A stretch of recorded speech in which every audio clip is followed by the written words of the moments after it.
सदियों की ठंडी बुझी राख सुबुगा उठी, मिट्टी सोने का ताज पहन इथलाती है। दो राह समय के रथ का घर घर नाच सुनो, सिंहासन खाली करो कि जनता आती है।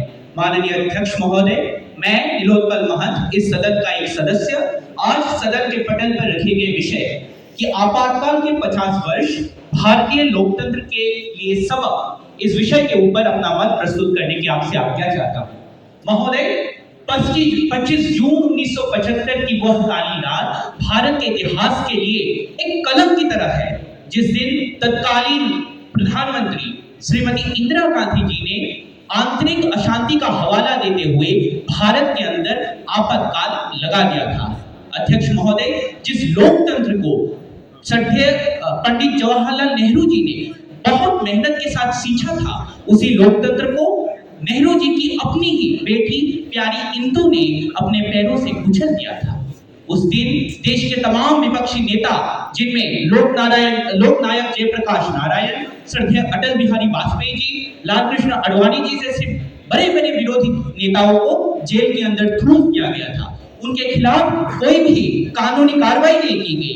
उनका दोष यही था कि वो सरकार के खिलाफ अपना आवाज उठा रहे थे। देश के कई सारे लोगों का जबरन नसबंदी कराया गया, मीडिया के ऊपर सेंसरशिप लगाया गया, अखबारों में क्या छपेगा, ये दूरदर्शन में क्या दिखेगा, ये सरकार निर्णय लेता था। लोकतंत्र का मजाक बन के रह गया था। अध्यक्ष महोदय, इसके आपातकाल लगाने के पीछे यद्यपि तत्कालीन सरकार ने कहा था कि देश की आंतरिक स्थिति ठीक नहीं है, लेकिन दरअसल इसका कारण यह था कि इलाहाबाद हाईकोर्ट ने तत्कालीन प्रधानमंत्री जी के खिलाफ उनके चुनाव के अवैध होने के बारे में न्याय दिया था। इससे उनकी सरकार जा सकती थी और इस स्थिति से बचने के लिए उन्होंने तत्कालीन राष्ट्रपति फखरुद्दीन अली अहमद साहब से कहा कि आप संविधान के अनुच्छेद 352 का इस्तेमाल करके देश के अंदर आंतरिक आपातकाल लगा दीजिए। अध्यक्ष महोदय, इस आपातकाल से हमें क्या सीख मिलता है? आज इस आपातकाल के 50 वर्ष हो गए हैं, लेकिन इन 50 वर्षों में हमने क्या सीखा? सबसे पहली सीख हमने सीखा संविधान की सर्वोच्चता। संविधान किसी भी व्यक्ति, किसी भी दल, किसी भी विचारधारा से ऊपर है।